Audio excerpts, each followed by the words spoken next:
요즘 우리 증시를 설명하는 단어 중에 BBIG라는 단어가 있습니다. 빅 혹은 빅이라고도 부르죠. 바이오와 배터리, 인터넷과 게임 이렇게 네 가지를 줄인 말인데 코로나19로 증시가 한 번 무너지고 다시 올라오는 과정에서 그 구성이 재편이 됐고 전통의 제조업이 떨어져 나간 자리에 이들 네 개 업종이 약진했다는 얘기입니다.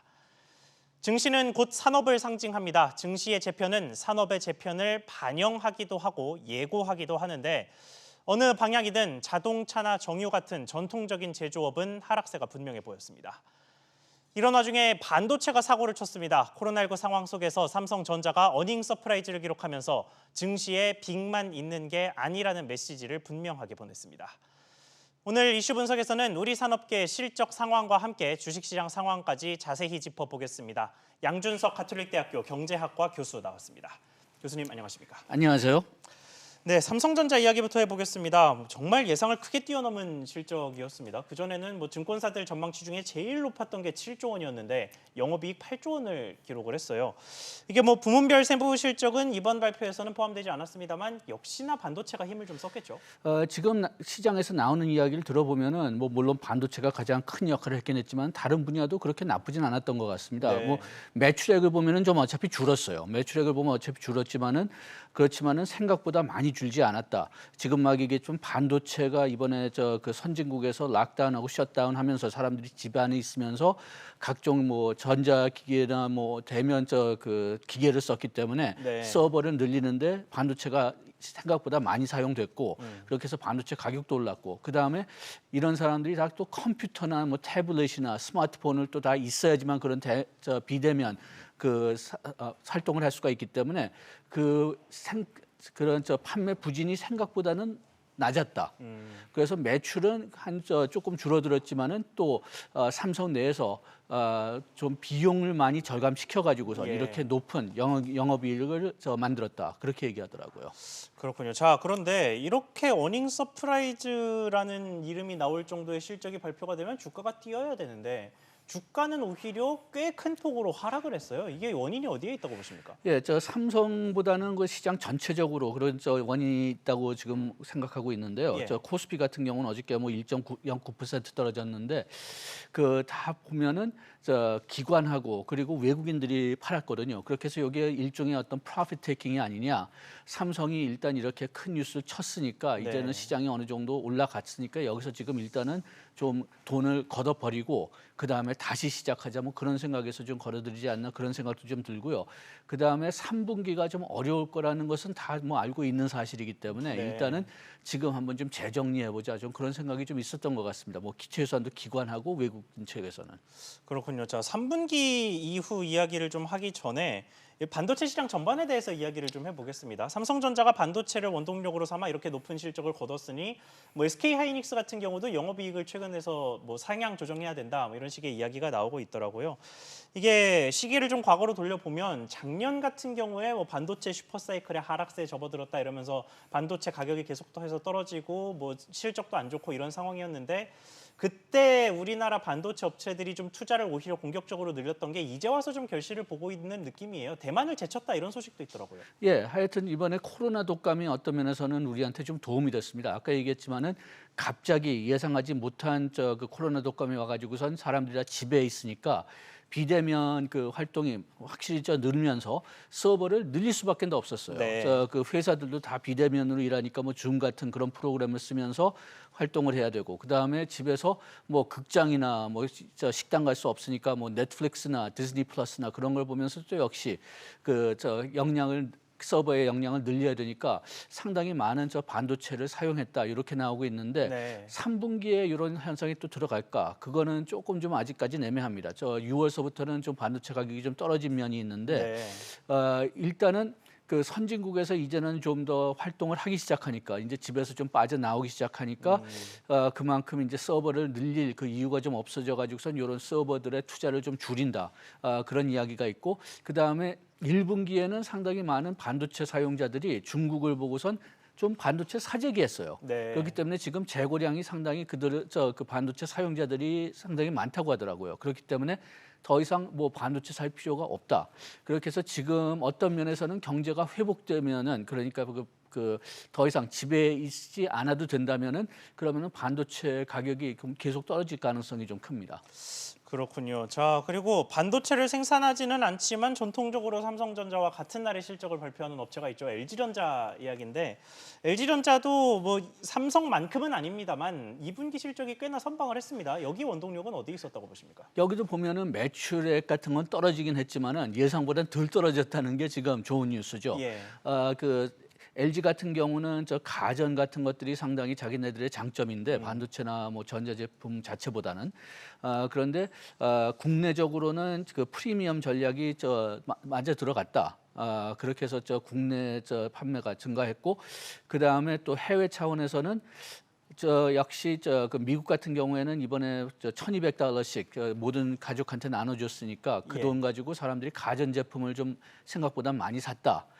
그래가지고선 그 LG 실적이 생각보다는 좀 괜찮은 것 같은데 지금 조금 기대되는 게 가전 제품은 아무래도 그 자기가 가서 보고 인터넷으로 주문하는 상품은 아니거든요. 예. 대부분의 경우는. 그런데 지금 실제로 그 미국이나 유럽에 있는 고객들이 어떤 그 상점에 가서 그 가전 제품을 볼 기회가 없었어요. 그럼에도 불구하고 이렇게 실적이 그렇게 나쁘지 않았으니까 이번에 3분기에 진짜 이 코로나 독감이 풀려가지고선 사람들이 쇼핑을 좀 자유롭게 할 수 있다면은 그러면 2분기에 못 산 가전 제품을 3분기에 사지 않을까 좀 기대감이 좀 있긴 합니다. 그렇군요. 올해 블랙 프라이데이의 미국 상황을 좀 자세히 봐야겠습니다. 조금 다른 이야기로 넘어가 보겠습니다. 요즘 주식시장에 BBIG라고 해서 빅이라는 용어들이 참 많이 주목을 받고 있는데 자, 이 중 BB 그러니까 바이오와 배터리 이야기를 좀 해볼까 하는데요. 그 바이오 하면 뭐 SK바이오팜이 요새 가장 많은 주목을 받고 있고 배터리 같은 경우는 사실 좀 상황이 좀 다릅니다. 배터리를 만드는 업체가 아니라 배터리를 사가는 업체인 현대차가 제일 많은 주목을 받고 있더라고요. 특히 어제도 정의선 현대차 수석부회장이 SK 최태원 회장을 만났는데 이 두 회장 간의 만남 어떤 효과가 좀 이어질 거라고 전망하십니까? 지금 현대차가 장기적으로 살아남아 가려면은 전기차로 생산을 좀 바꿔야 될 겁니다. 물론 예. 우리나라는 수소차에 좀 더 신경을 많이 쓰고 있지만은 지금 세계 대세는 전기차로 가고 있는 것 같거든요. 그래서 지금 그 세계 다른 나라들에서는 이제 특히 유럽에서는 전기로 자동차 충전할 수 있는 시설을 만들고 있는데 네. 그렇게 된다면 우리나라가 그쪽에 그 자동차 팔려면 전기차 쪽으로 가야 되겠고 뭐 테슬라 같은 경우도 지금 전기차를 굉장히 많이 만들어가지고 지금 주식 가격, 주식 가치가 굉장히 많이 올라가 있는 상태인데 네. 그렇기 때문에 지금 모든 그 전기차를 만드는 회사들이 안정적인 배터리 공급체를 지금 찾고 있는 거죠. 지금 그 어쩌면은 그 이게 전기차 전기차 생산이 생각보다 좀 더 약간 높다면은 그러면은 배터리를 구하기가 어려울 수가 있다. 그래서 지금 테슬라도 여러 공급체하고 좀 계약을 맺으려고 지금 노력하는 상황이고요. 그다음에 좀 더 장기적으로 본다면 지금 자동차 얘기 나왔지만 자동차를 좀 떠나서 본다면은 지금까지 우리가 전기를 쓰는데 가장 좀 골치 아팠던 것 중에 하나가 뭐냐면 이 전기라는 걸 보관하기가 굉장히 어렵다는 겁니다. 네. 그래가지고선 우리가 뭐 전기를 계속 24시간 동안 그 발전소를 돌려야 되고 그 다음에 낮에는 전기가 모자라서 쩔쩔매지만 또 저녁에는 밤에는 전기가 남아서 또 쩔쩔매잖아요. 이걸 네. 그리고 우리가 친환경 에너지를 쓸 수 없는 이유 중에 하나가 뭐냐 뭐 태양광 같은 경우는 낮에는 전기가 활발히 나오는데 저녁 때 밤에는 어떻게 하냐. 그런데 배터리가 진짜 효율적인 배터리가 나오면은 그런 문제들이 어느 정도 해결될 수가 있거든요. 낮에 배터리를 채워가지고선 저녁 때 쓴다든지 아니면 이걸 또 이동시킬 수까지도 쉬워지니까요. 그래가지고선 이 배터리가 확실히 미래에 우리가 많이 사용하는 그런 품목이 된다는 거 확실하니까 일단은 그런 차원에서 좀 그 현대차나 뭐 SK나 뭐 그런 그 뭐 LG 화학이나 뭐 그런 데서 그냥 굉장히 많이 신경을 쓰고 있는 산업, 국내적도 해외로도 많이 신경을 쓰고 있는 사업으로 봅니다. 네, 지금 말씀하신 내용들을 좀 쭉 들어보니까 이게 배터리가 어쩌면 반도체 이후 제2의 반도체가 될 수도 있겠다. 모든 산업에 필수적으로 활용되는 어떤 일종의 소재가 될 수도 있겠다라는 식의 생각도 드는데 좀 동의하시는 부분인가요? 예, 좀 그렇게 동의합니다. 다만 지금 그 반도체 같은 경우는 생산량이 우리가 굉장히 많이 늘릴 수가 있었고 그다음에 예. 어떤 면에서는 우리나라가 제일 생산국이 됐는데 이 배터리는 지금 우리가 그렇게 할 수 있을지 그게 좀 걱정되는 면도 좀 있습니다. 네. 지금 뭐 중국 같은 경우는 이 배터리 같은 것을 키우려고 굉장히 많이 노력을 하고 있고 또 어떤 면에서는 무역 장벽도 세우고 있고 그렇게 되고 실제로 중국과 유럽 사이에 좀 협력이 많이 보이는 상황이더라고요. 그래가지고선 우리나라가 아직까지는 좀 기술적으로는 중국보다는 좀 앞서 있는 것 같지만은 예. 그렇지만은 반도체보다는 그 기술차가 좀 적은 것 같습니다. 그래가지고선 그런 면에서는 우리가 이 시장을 좀 놓치지 않을까 좀 그런 걱정도 좀 있긴 합니다. 그러면 뭐 우리 업체들이 해야 하는 일이 있다면 어떤 게 있겠습니까? 뭐 이 분야에 뭐 적극적으로 그냥 계속 연구를 해야 되겠죠. 연구를 하고선 계속 지금 이 분야는 뭐 드론이나 뭐 다른 분야보다는 조금 좀 다른 것 같아요. 정부가 뭐 특별히 여기에 뭐 규제를 많이 세우거나 뭐 진입을 막거나 그렇지는 않은 것 같은데 예. 자본이 많이 필요하니까 연구도 많이 해야 되고 그러니까 어차피 대기업들밖에는 좀 들어가기가 좀 어려운 사업인 거는 같습니다. 그렇군요. 자, 좀 전반적인 업종으로 시야를 넓혀 보겠습니다. 지금 어제 한국은행에서 5월 국제 수지를 발표를 했어요. 이제 우리나라와 해외가 거래한 모든 거래 총합의 이제 성적표를 발표를 한 건데 일단 4월의 적자를 5월 들어서는 탈출하기는 했습니다만 뭐 수출입이 동반 감소하는 뭐 이른바 불황형 흑자를 보였는데 이번 지표 좀 어떻게 분석하고 계십니까? 뭐 비슷합니다. 그러니까 지금 뭐 불황형 수출 수입이고 요거는 우리가 5월 그 무역 통계 나왔을 때도 알았거든요. 예. 그렇게 해서 아주 큰 새로운 뉴스는 별로 없는 것 같았었는데 좀 두 가지 다행히 좀 유한 보유액이 우리가 아직도 좀 탄탄하고 그다음에 보통 때는 제가 뭐 한 달 동안 뭐 경상수지 적자 나왔다 무역 수지 적자 나왔다 그걸 그렇게 걱정하지 않습니다. 예. 그런데 지금 현재 상황은 지금 국제 시장 금융 시장이 굉장히 좀 불안한 상태예요. 그런데 그렇게 된다면은 그 외환 위기나 그렇지 않으면은 뭐 어떤 그 금융 문제가 나오기가 국제 금융 문제가 나오기 굉장히 쉬운데 왜냐하면은 그러면은 그 우리나라의 뭐 어떤 기업들이나 뭐 정부가 빌린 돈을 낼 수가 있느냐. 그런데 빌린 돈은 달러로 내야 되니까 네. 경제 성장률도 중요하지만은 이 외환 보유액하고 그다음에 그 경상수지 흑자 적자가 중요하거든요. 네. 그렇게 해서 아까 얘기했죠. 우리가 정상적인 경제 상태에서는 뭐 적자 뭐 몇 달 나왔다. 그렇게도 큰 걱정하지 않는데 지금은 좀 이게 좀 중요할 수가 있어요. 그래서 흑자로 돌아온 게 조금 그래도 안심은 되는 거죠. 그렇군요. 자, 코로나19 터널이 뭐 경상수지에도 계속해서 영향을 미치고 있고 지금 우리 경제도 해외 경제에도 계속해서 안 좋은 영향을 주고 있는데 이 와중에 뭐 중국에서는 돼지열병이다, 흑사병이다 뭐 이런 새로운 감염병 얘기까지 들려와서 좀 우리 정부, 해외 정부, 또 우리 기업들, 해외 기업들 모두 좀 긴장을 할 수밖에 없는 상황이 됐는데 하반기의 경기가 어떻게 될지 그리고 우리가 나아가야 할 길은 어떻게 될지 전망 좀 부탁드리겠습니다. 지금 하반기 경제가 잘 될 거라고 지금 생각하는 사람들은 거의 없습니다. 지금 뭐 락다운이나 셧다운이 좀 끝나갔다고 하지만은 아직까지도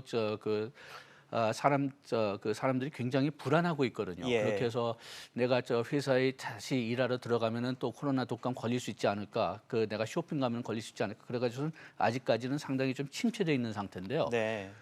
근본적으로 이 코로나 독감을 헤쳐 나가려면은 이건 경제학하고 전혀 관계가 없지만은 코로나 독감을 잡아야 됩니다. 최소한도 통제시켜야 되는데 그러려면은 백신이 나와야 되는데 뭐 경제는 백신이 언제 나올지 저는 얘기할 수가 없으니까요. 네. 그렇지만 그게 첫째 필요한 거고 그다음에 두 번째는 사람들을 안심할 수 있게 해줘야 돼요. 지금 아까 얘기했지만 사람들이 쇼핑 같은 걸 잘 안 간다. 그렇지 않으면은 일하러 가기 무서워한다고 하면은 경제는 계속 느리게 움직일 수밖에 없으니까요. 예.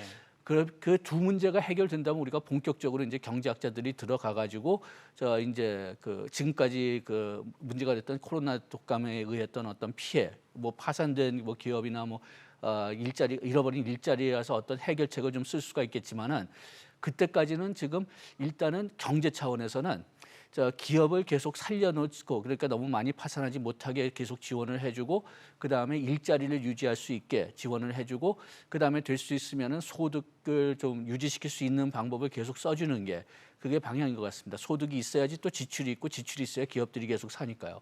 그런데 지금 과거 같은 경우는 우리가 재정 적자를 굉장히 많이 염려했는데 예. 이번에 특히 2008년 글로벌 금융위기 나온 다음에 좀 특징이 뭐냐면은 재정 적자를 옛날같이 그렇게 무서워하지를 않습니다. 네, 마음껏 돈을 푼다. 마음껏 돈을 푼다. 그 이유 중에서 하나가 지금 상황이 너무나 심각하고 지금 우리가 2008년 그리고 그 아시아 금융위기에서 배운 게 뭐냐면 기업들이 너무 많이 파산되면은 회복이 더 이렇게 느려지고 오히려 장기적으로는 비용이 더 들 수가 있다는 거죠.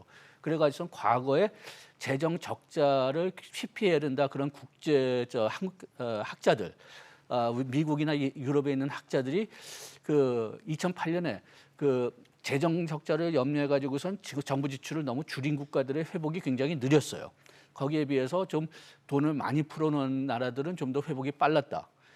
그래가지고선 이번에는 될 수 있으면은 재정 적자 뭐 나중에 정상으로 돌아가면 염려를 해야 되겠지만은 지금 당장은 재정 적자를 좀 덜 걱정하고 일단은 아까 얘기했듯이 기업을 살려라, 일자리를 될 수 있으면 살려라 그런 곳에 그 정책적인 중점을 두고 있는 것 같습니다. 네, 알겠습니다. 오늘 말씀 여기까지 듣겠습니다. 지금까지 양준석 가톨릭대학교 경제학과 교수와 이야기 나눠봤습니다. 교수님 오늘 말씀 감사합니다.